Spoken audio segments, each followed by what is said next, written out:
The tapping started exactly 14 days after 8-year-old Tommy Brennan vanished.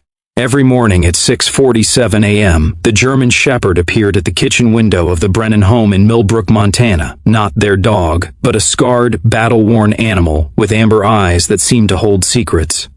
Margaret Brennan pressed her trembling hand against the glass, watching the dog tap 3 times with his paw, then turned toward the forest. Her husband David stood behind her, his face drained of all color. The police had given up. The search parties had stopped coming. But this dog, this stranger, kept returning with an urgency that made Margaret's heart hammer against her ribs. What happened next would shatter everything they thought they knew about their son's disappearance. Leave a like and share your thoughts in the comments along with the city you're watching from. Now let's continue with the story. Margaret Brennan hadn't slept more than 3 hours a night since Tommy disappeared. At 42, she looked a decade older, her auburn hair streaked with premature gray, her green eyes perpetually red-rimmed. David, 45, moved through their home like a ghost, his construction calloused hands finding no purpose now that their son's room stood empty. The German Shepherd first appeared on day 14. Margaret was standing at the kitchen window, clutching Tommy's favorite blue blanket when she saw him. A massive dog with a thick coat marked by scars, one ear slightly torn, a distinctive scar running across his muzzle. The dog sat perfectly still, golden brown eyes locked on hers, then lifted his right paw and tapped the window 3 times. Tap, tap, tap.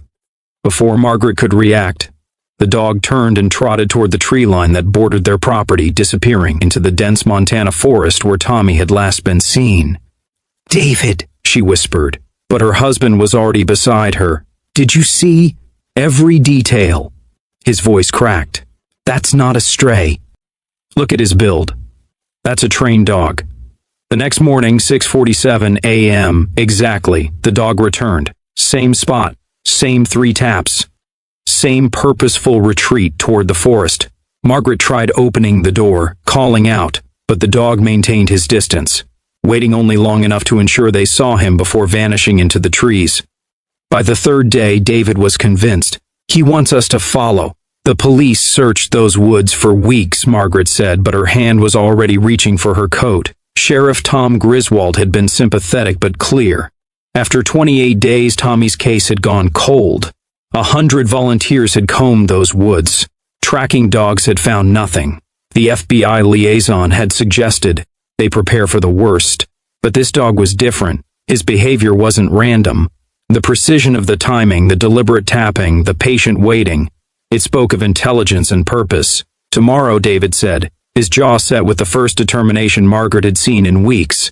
"Tomorrow we follow him." Neither of them could have known that decision would lead them to a truth that would turn their blood to ice.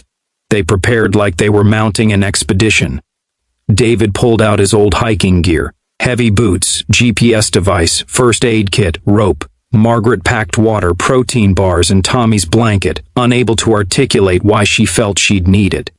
At 6:45 a.m., they stood by the kitchen window, hearts pounding in synchronized anxiety. 6:47. Right on schedule, the German Shepherd materialized from the morning mist, his scarred face somehow noble in the pale dawn light. He performed his ritual, 3 precise taps, then his amber eyes found theirs through the glass. For a moment, something passed between them. Recognition, understanding, hope. Margaret opened the door. The dog waited, watching as they stepped onto the porch. Then, without hurry, he began walking toward the forest, not running, walking, checking over his shoulder every 20 feet to ensure. They followed. "He's pacing himself for us," David murmured. They entered the tree line where searchers had established a perimeter weeks ago. Yellow tape still hung from branches, faded and torn. The dog led them past the marked search grid, past the coordinates the volunteers had covered, into denser undergrowth that David knew had been cleared by teams, but had it been 40 minutes and Margaret's lungs burned. The dog never wavered, navigating through brambles and over fallen logs with the confidence of someone who'd walked this path many times. The GPS showed they were heading northeast, deeper into national forest land. At the hour mark, the dog stopped at a small creek. He waited while they drank, his eyes never leaving them. then continued upstream against the current, a direction, David realized with growing horror, that tracking dogs wouldn't naturally follow. Scent traveled downstream. He knows exactly where he's going, Margaret whispered. Another 30 minutes. The forest grew darker, older, the trees massive pines that blocked out the sun. The dog slowed, his posture changing, alert, cautious. Then he stopped completely. Before them stood an old hunting cabin, so weathered and overgrown it was nearly invisible. No smoke from the chimney, no signs of life. But the dog sat, rigid, his gaze fixed on the cabin's single door. Margaret's hand found David's. Both were shaking. "Tommy," she breathed. David pulled out his phone. No signal. Of course, they were miles from the nearest tower. He reached instead for the hunting knife on his belt, a poor weapon but better than nothing.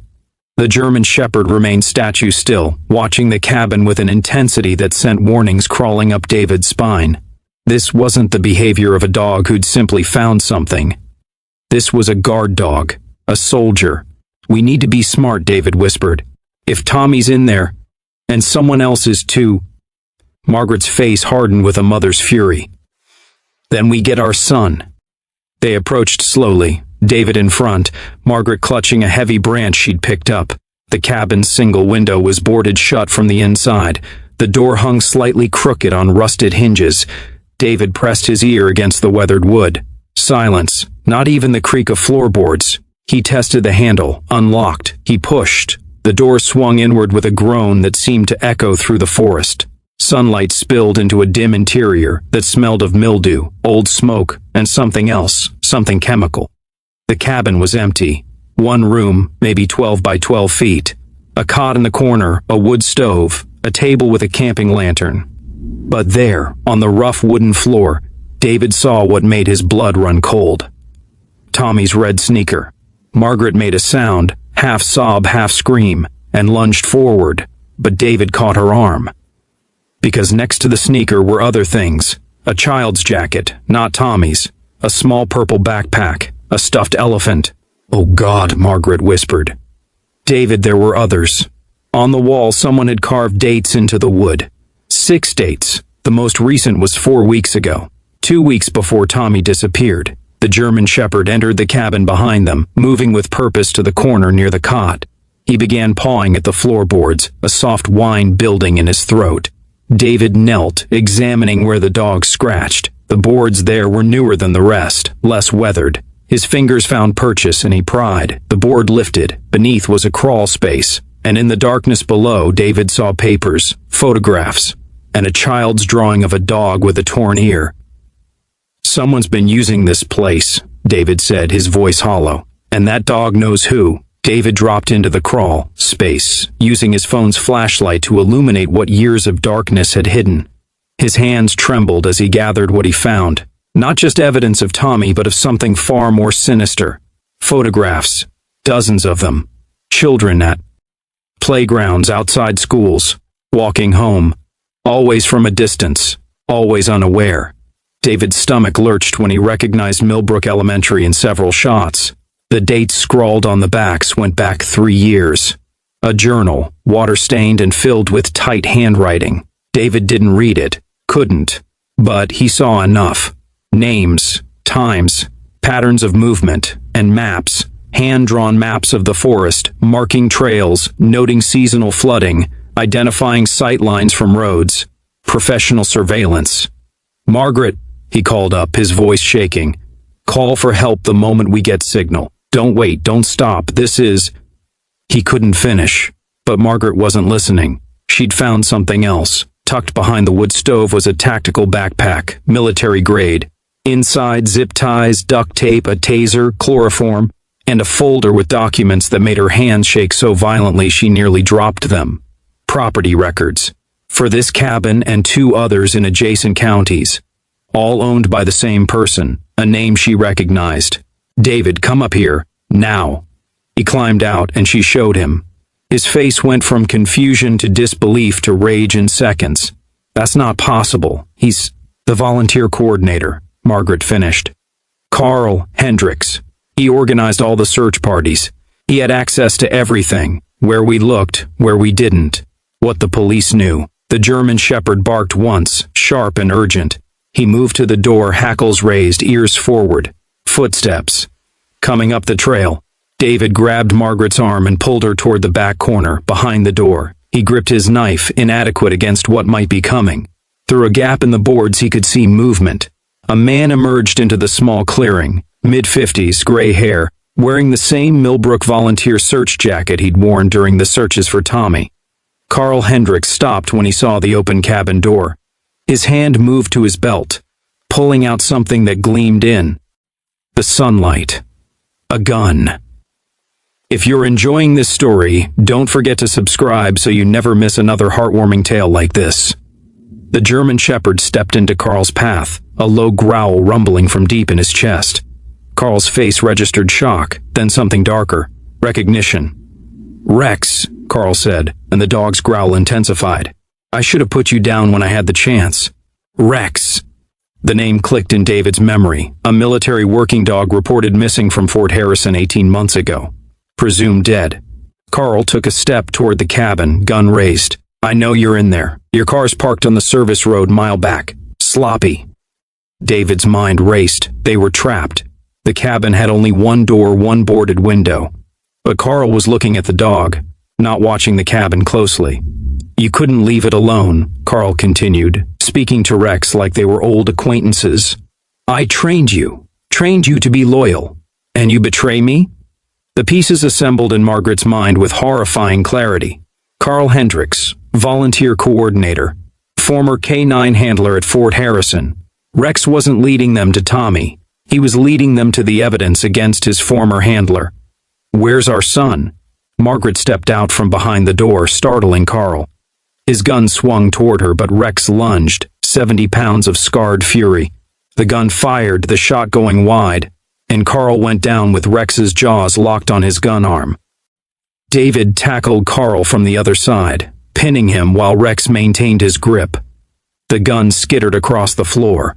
Margaret grabbed it with shaking hands, pointing it at Carl while David secured him with zip ties. Carl's own tools turned against him. "Where is he?" Margaret screamed. "Where's Tommy?" Carl's face twisted, blood running from where Rex had torn his arm. "You're too late. They're gone. All of them. Gone where?" David hauled Carl up by his collar. "Gone where?" But Carl just smiled, blood on his teeth. "You think I worked alone? This is bigger than one cabin, bigger than one town." Rex released Carl's arm and moved to the trapdoor in the floor, pawing at it again, whining urgently. David looked down. "There's more than a crawl space here." He pulled harder on the boards, and a larger section gave way, revealing stairs descending into darkness. A tunnel. Margaret aimed the gun at Carl while David grabbed the camping lantern, lighting it with shaking hands. The tunnel descended at a sharp angle, roughly hewn from earth and rock, shored up with old timber. The work of months, maybe years. "Stay here with him," David said, but Margaret shook her head. "We go together. All of us." They forced Carl down first, hands zip-tied behind his back, Rex following close enough to snap if Carl made any wrong move. The tunnel stretched longer than seemed possible. 100 feet, 200. David's GPS was useless underground, but his internal compass told him they were heading back the way they'd come, toward Millbrook. The air grew colder, damper. Then the tunnel opened into a larger space. David raised the lantern, a root cellar, ancient, but recently modified with new supports, a generator, LED lights currently dark. And along one wall, 4 sleeping bags arranged in a neat row. Small sizes. Margaret's legs nearly gave out. The other children. But the sleeping bags were empty. Recent use. They could see the impressions in the fabric, personal items scattered. Around, a comic book, a hair clip. Tommy's blue water bottle that he'd been carrying when he disappeared. "They were here," David said, his voice breaking. "But when?" 2 days ago, Carl said behind them. "Moved them before you could get too close. Your little search parties were getting too organized." "Where?" Margaret spun, gun raised. "Where did you take them?" Carl's smile was poison. "I told you, this is bigger than me." Rex moved past them, nose to the ground, tracking something. He found another passage, this one narrower, newer. He barked once, then took off running into the darkness. Rex knows the way, David realized. He's been watching, learning the whole network. They ran after the dog, dragging Carl with them. The passage twisted, rose, then leveled out. David's lungs burned. How far did this go? How long had this operation been running? Then they saw it, light ahead. Daylight. The tunnel emerged in a drainage culvert on the edge of Millbrook, hidden behind thick brush less than a quarter-mile from the sheriff's station, close enough to monitor police activity, close enough to hear everything. And parked nearby, engine running, was a white van. Through its rear windows, David saw small faces pressed against the glass. "Tommy!" Margaret's scream echoed through the culvert. The van lurched forward. Rex exploded from the tunnel exit, a brown and black missile, hitting the van's side panel with enough force to rock it. The driver's door opened and a figure emerged, a woman, late 30s, wearing nursing scrubs.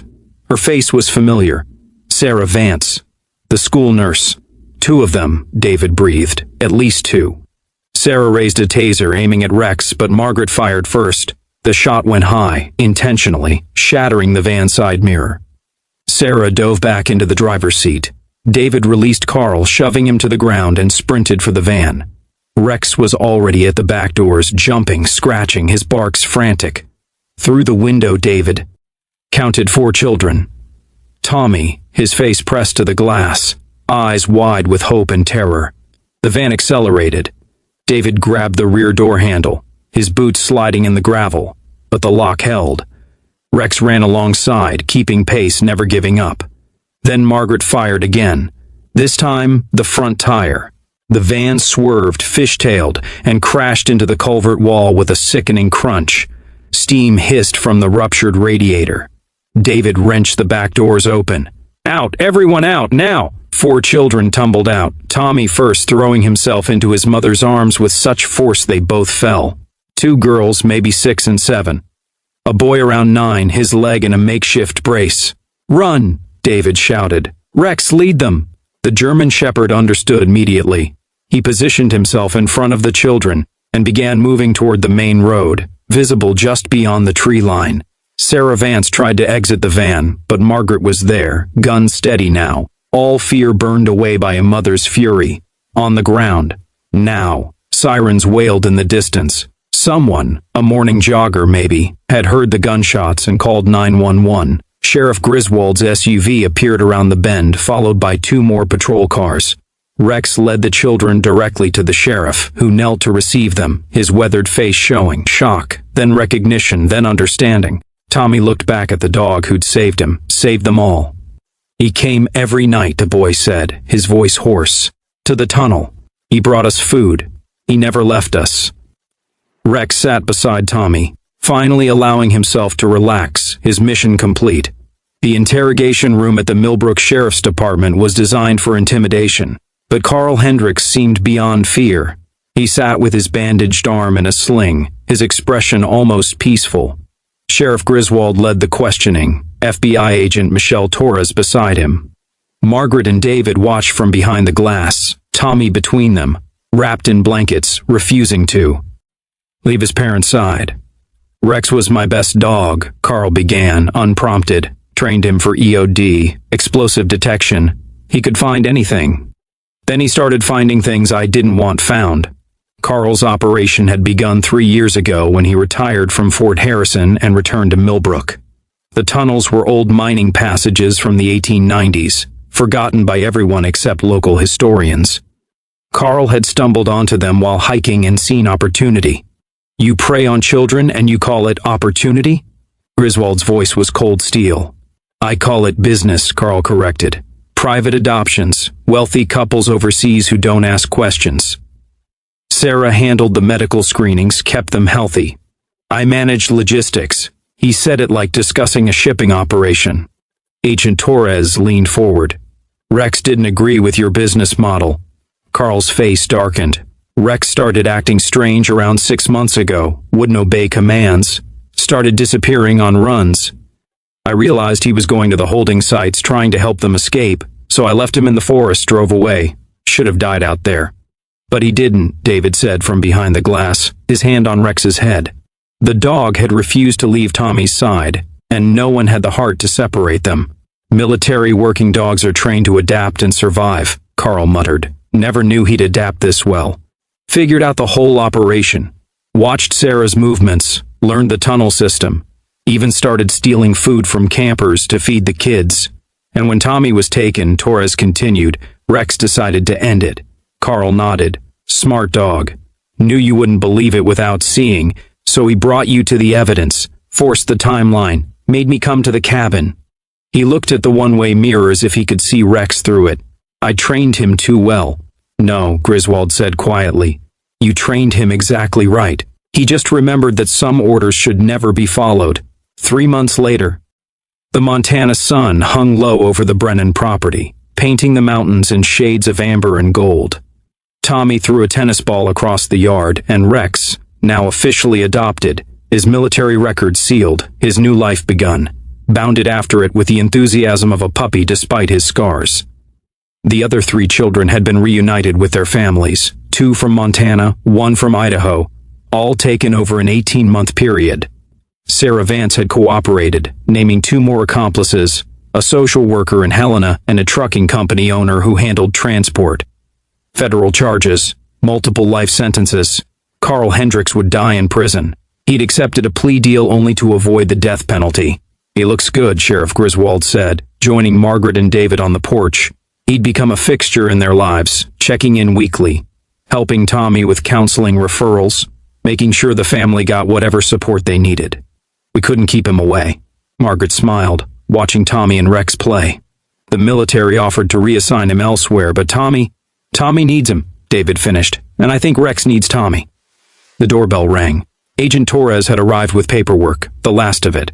Rex's official discharge from service, his adoption finalized, his medical records transferred to the local vet. There's one more thing, Torres said, pulling out a photograph. We found this in Carl's personal effects. It showed Rex years younger standing beside a handler in Afghanistan. The man's name tape read Hendricks, but his face, young, proud, sincere, showed no hint of the monster he'd become. What happens to someone like that? Margaret asked. How does a hero become a predator? I don't know, Torres admitted, but I know what happens to heroes who stay heroes. She gestured to Rex, who had given up on the ball, and was now letting Tommy use him as a pillow in the grass, both of them drowsing in the afternoon sun. David put his arm around Margaret. Their son was home. Their family was healing. And the scars they all bore, physical and emotional, human and canine, were reminders not of what they'd lost, but of how they'd fought to get it back. Some bonds, forged in darkness, become unbreakable in the light. 6 months after the rescue, the Brennan home had found its rhythm again. Not the same as before. That innocence was gone. But something deeper, something earned.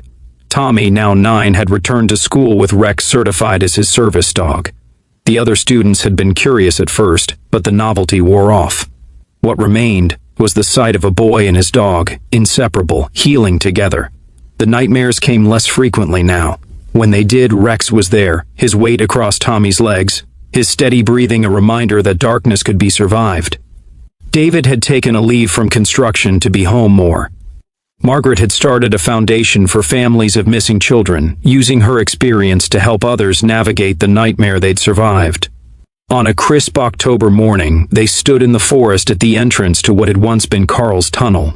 The FBI had sealed it, but the Brennan family had requested permission for a ceremony before the final closure. Representatives from the other families were there. 9-year-old Marcus, whose leg had healed. Sisters Emma and Sophie holding hands. Their parents. Tommy's classmates. Sheriff Griswold. Agent Torres. Even the governor had sent a representative. But the ceremony wasn't about dignitaries or politicians. It was about 4 children who had survived, and 1 dog who had refused to let them die. Tommy stepped forward, Rex beside him, and placed a plaque at the tunnel entrance, in memory of courage. In celebration of hope, Rex, hero, protector, friend. The bond between a child and a dog knows no bounds. Rex sat at attention, the way he'd been trained years ago in another life, but his eyes were soft now, at peace. You saved us, Tommy whispered, kneeling to wrap his arms around Rex's scarred neck. You never gave up. Rex leaned into the embrace, his tail wagging slowly, accepting what he'd earned: love without condition, safety without end, a family that would never abandon him.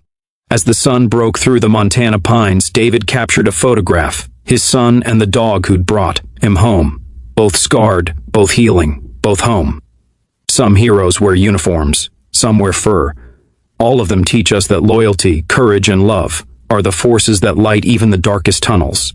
In our twilight years, when we look back on the moments that defined us, it's rarely the grand gestures we remember. It's the quiet acts of courage, the unwavering loyalty, the refusal to give up when giving up would have been easier. This story reminds us that heroism takes many forms. Sometimes it's a soldier who becomes a guardian. Sometimes it's a mother who faces her worst nightmare with a gun in shaking hands. Sometimes it's a father who follows a mysterious dog into the unknown because hope demands it. But more than anything, this story teaches us that good people are out there, even in the darkest places. They may have scars, they may be broken, but they fight anyway. They protect anyway. They love anyway. In a world that often feels cold and dangerous, remember, there are Rexes out there. There are Tommies worth fighting for. There are families who never stop believing. There are sheriffs who care more about justice than procedure. There are communities that rally when it matters most. The bonds we forge through adversity strengthen not just individuals but entire communities. They remind us that we are not alone, that love transcends species, that courage can be found in the most unexpected places. And when the darkness comes, and it will come, remember that somewhere a scarred German shepherd is still tapping on a window, still refusing to give up, still believing that rescue is possible. Because true strength isn't in never falling. It's in getting back up. It's in helping others stand. It's in never abandoning those who depend on us. I hope you enjoyed today's story. Subscribe to the channel so you don't miss more stories like this. Leave a like and comment below what you thought of the story. See you in the next video.